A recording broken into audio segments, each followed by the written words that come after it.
It's odd the things that we remember sometimes. I was walking down in toy aisle a couple of days ago, looking for something to give to my soon-to-be 3-year-old niece for her birthday. Everything was brightly colored and cheerful, starting with a turtle with a head that bobbed up and down to when you pull his tail, ending with that looked like a mash between a dragon and a fairy princess colored in all pink. And there, dead center in the middle of the aisle, was loosely-gathered bunch of Care Bear toys. Glowing and sweet, and their eyes stared up as if they were just a wonderful gift that they could be for a small girl of 3. I reached down and picked up the dark blue Grumpy Bear. All the bears had gone through at least the changes over the years. I think it's because of his mind is the strongest. He has had no need of change his shape or form just to keep his sanity. I put the bear back down and gazed at it, odd thinking of it, but back then it was an odd Care Bear's tail that I had too, or thought I saw. The whole thing in quality was a fever dream to return to it, but it was appropriate since I was sick at the time, and I was looking at a little storm cloud on his tummy, and I remembered. It was Sunday afternoon in March. A temperature of 101 and vomiting had kept me home from school that day. I had passed the worst stages of my sickness earlier in the morning, and now I was thoroughly enjoying myself on the couch.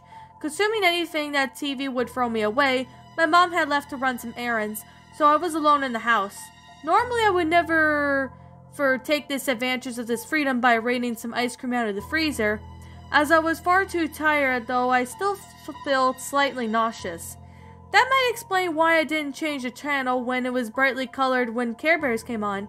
At 9 years old, I had far past the age of Care Bears that would have been an okay thing to watch. But tired and still slightly sick, I let it play. I remember the villain someone called Professor Coldheart. He looked cheap Mr. Freeze knockoff with the frozen blue skin, white hair, and a Fayio stare. His whole thing about it had hated feelings because of something. Honestly, he reminds me of how stupid those Captain Planet villains. Why didn't they pollute the environment? Well, it's because if they weren't there to be able to fill in to fight it, duh. Maybe I'm expecting too much about a show of that toddlers though. Well, there was a lot back then and back and forth about the feelings with the fuzzy little mascots going on, and about the joy and caring. So sick or not, I was about to get up to change the channel because I was going to get sick if I had to hear one more caring word. Suddenly Professor Coldheart pulled out a large black book. But they have promised me, if I call them, they will end all feelings, Coldheart exclaimed while opening the book. All the little bears seemed confused, except for Grumpy Bear. Care Bears, don't let him read that book, he exclaimed. Tenderheart, call for the stair. The reddish-brown bear with the heart on his tummy nodded. Care Bears, line up, he called, and as he did that, Coldheart began to chant. I sat on the floor and watched wide-eyed. I couldn't understand a word he was saying. No, that's a lie, or rather, not entirely true. He wasn't speaking in English, he wasn't speaking any language I would have heard of, but my mind was so forming of pictures and they weren't happy. They involved a large black masses that ate the stars, and writhing and squirming amongst the long wrap around the world. Tenderheart flattered, with all the hand in his head, and the other bears quickly followed suit. They all lie in wait for the stars, I hear Tenderheart mutter. Our cavernous portal opened for them behind Coldheart, and he giggled. A giggle of madness and with no glee. Grumpy Bear then stood up and stared at it in horror. Shouting things then flickered on the edge of the vision, and appeared to be on screen. Coming from the opening, and looking back, it was some fantastic animation I haven't seen like this since the shadowy things were reaching forward towards the bears. Grumpy Bear's tummy glowed and summoned forth several thunderclouds. He had been using them to set up a protection barrier for the bears. Lightning and arching from them and sizzling of the shadowy things as they closed in. It wasn't going to be enough though, although I would have been ashamed to admit it. My 9-year-old self was just kind of scared. The shadowy things then bore a very strange resemblance of the things flickering through my own head now. Grumpy Bear then looked from Coldheart and then to the bears, and then I swear to God, straight at me. I mean, I know that it was just animated looking at the camera, but it felt like he could see me. Whoever else was watching could feel the fear.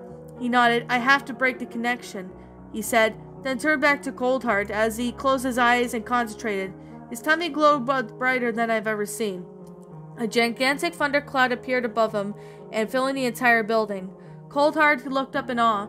Then he saw a gigantic lightning strike from the cloud. At first I thought it was going to strike Coldheart. Instead it fell at his feet.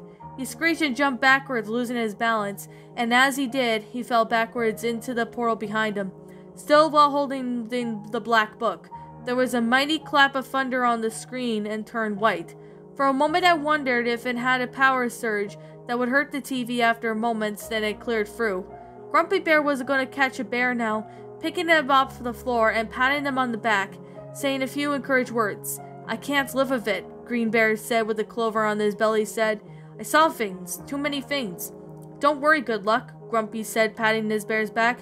"You won't have to, none of you will." Then it rolled to the credits. I crawled back over the couch and hauled myself back up. I was slightly disappointed. I wanted to know what Grumpy Bear meant, but as I pushed it off to the back of my mind, it was just a Care Bears episode after all. I remembered when the first movie came out slightly afterwards, as it was a reboot to the franchise. No more Coldheart and a bunch of different pastel-colored animals to play along with the Care Bears. I never saw that episode again and never bothered seeking it out. 13 years later, found me in the English literature class out of my state college. It was one of those classes where anyone as a freshman to seniors could be found in it. I was in my senior year and just needed a random class to fill up my general education block. For some reason at the end of class, a bunch of us got together about talking about the shows we used to watch when we were little. The subject eventually turned into the Care Bears. "You know, I saw the strangest episode when I was 9, I said. I quickly outlined the dramatics with Coldheart and the book. Everyone stated that I was off my ground. "Are you sure you weren't hallucinating it?" a guy to my right called Plaster said. "Wait, he's right," a blonde freshman named Kali exclaimed. "But it wasn't Coldheart, it was No Heart." "Who the heck was No Heart?" I asked, turning to her. "He's the main villain from the Nevada series. He's the one that came after the Deke episodes. He had a black book like the one you said, and all the Care Bears seemed confused except Grumpy. He was flipping out, so also No Heart had called it the shadowy monsters, the young ones." She laughed. I did not know how it ended. I actually was scared enough to believe I changed the channel. She then shook her head. "It was Care Bears, though. How bad could it have been?" She then became thoughtful for a second. "It was near the end of the Nevada run, though. Might have not been the last episode." "Yeah, I vote for both of you are nutter than the nut house," Plaster said. Then the group laughed in agreement. The conversation piqued my curiosity, though. The school computers were free to the students to use, and that the ran of the bustling fast dial-up speed of around maybe 56 kbps. This was back in 1998, so the internet was not like an instant answered place right now. Hell, Google was still called Google Beta. When I viewed with suspicion because it was new, I ended up using Yahoo, and let me tell you, it's not much better than it was back then. A couple of hours of searching left me with no clues. I couldn't find a mention of neither Callie's episode or mine anywhere. I let it be a lie there. There would have been at least a couple years since then, and the Care Bears had come and gone. But Grumpy was always been the one from what I've seen. Largely changed, but sometimes I wonder if there were others out there who saw that strange episode, such as the series finished out. Deep down, I don't really want to know. If I think I do know, I would have to accept some facts that I really didn't want to. Snapping out of my reverie, I then got ready to leave the toy aisle. I then turned back to look at the Care Bears, and then, almost in impulse, I reached down and picked up the Grumpy Bear. Perhaps I owe him so much, and perhaps there were worse things that could snuggle next to my niece as she slept. And that, my little pretties, was The Things Without Feelings, a Care Bears Lost episode creepypasta written by Star Kindler. Star Kindler wrote the story, by the way. So, with that being said, and yeah, my final thoughts on the story. A pretty good pasta, actually. Even though this was made, I think, in 2013 or 2014, this is obviously a really good, well-made, creepypasta. Even though there's not really too many Care Bear creepypastas, this is actually still a pretty good story for what this one was. Now, I could definitely say that this one was actually a pretty interesting pasta for what this was. It was a pretty interesting story for what this one is. Now, of course, with that being the case, and with that being said, it's actually a pretty interesting concept when it comes to that. So, with that being the case, and with that being said, I'm going to sit here and explain. Now, of course, I am going to give this offer proper credit because this one was a pretty good story. So, with that being the case, and with that being said, it's actually a pretty good story. So, with that being the case, and with that being said, it's actually really well made in detail. So, I could definitely say that this story was actually really well made in detail. This was awesome. I really have to say, only 2 people had, narrated this story, which I really do hope more people narrate it. I think there's like 2 or 3 narrations I've seen. And, this was actually pretty interesting. Like, if you're hearing the yelling, I do apologize. That's just my brother. He's just being crazy, as he normally would do. But anyways, with that being said, this is actually a pretty interesting pasta. It evolves with this, protagonist basically sick. And she's like, when she was a young kid, she was watching, this episode of Care Bears that ends up being disturbing, saying that there was like this villain called Cold Heart, but it was actually No Heart. Now, I probably haven't seen the Care Bears in like years though, so I kind of don't remember some of the characters, or I probably do remember one of the characters, or at least most of them, but probably just don't remember as it has been a while since I last watched Care Bears.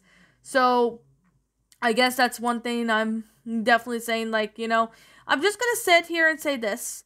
For what the story was actually a pretty interesting concept to, how this was. It's actually, really well made in detail that the story actually sat there and did pretty interesting with what this was. Now, I could definitely say that this story actually played out really well. It actually was, pretty awesome.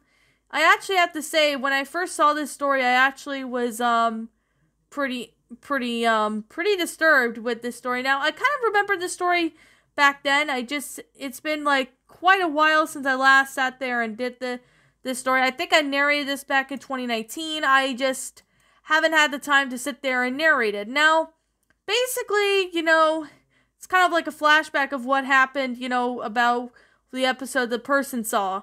And I definitely have to say, it's actually very believable for what it was. So, even about, this one being a good lost episode pasta, this was an older pasta, so it's not, anyone finds this lost episode, in a mailbox or anything like that. No, it's not, anybody found this in the mailbox or anything like that, which it doesn't have anything like that, so that's one thing I could definitely say.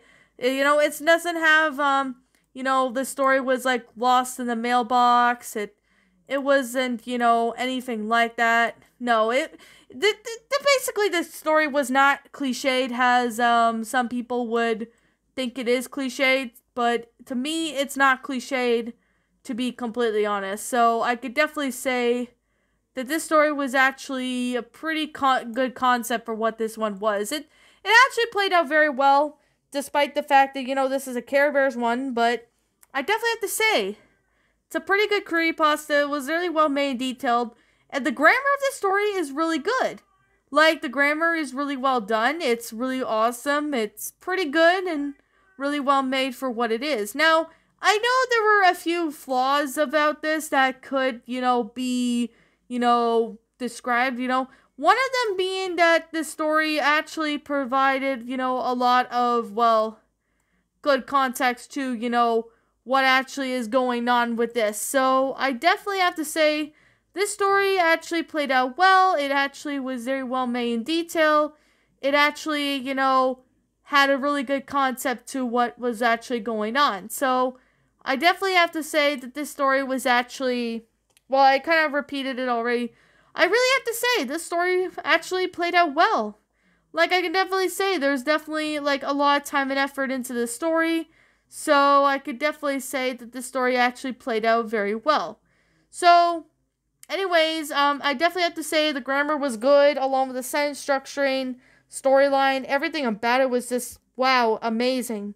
So anyways, with that being the case, I actually really like this story. Now, this is on the regular Creepypasta Wiki.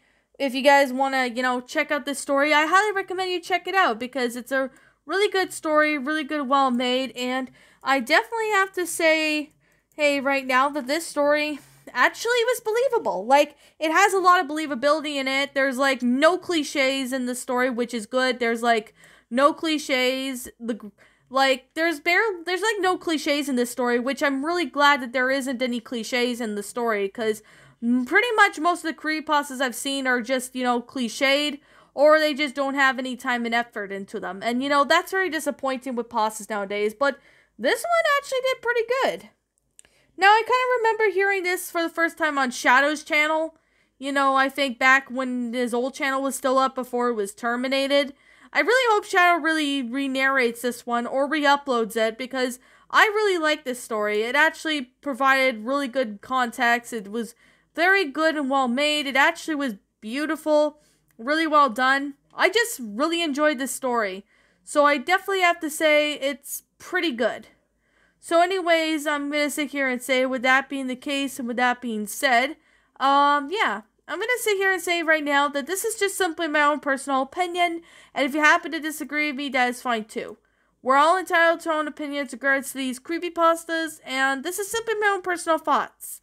My final rating of this story would have to be a 10 out of 10. It's a great creepypasta, really well made and detailed. There are no cliches in it, which is awesome. I like how the grammar was, very well done, along with the sentence structuring. Everything about it was just flat out awesome. Definitely have to say, this one was a really fun story to read, and it was really awesome and well made in detail. There's definitely great opportunity with this story. So, anyways, with that being the case, and with that being the case and said, what did you guys think about this creepypasta? Did you all enjoy it? Did you not? Also, what would you have done personally to help make this story a lot better? Leave me know what your thoughts are down in the comments section down below. I'm the Queen of Lions. Thank you so much for watching today's episode. And if you happen to be brand new here on this channel, be sure to like, comment, and subscribe because I make brand new videos every single day. Don't forget to ring the notification bell to when I upload so then you guys will not miss an upload. And as always, please roll the outro because I'm out.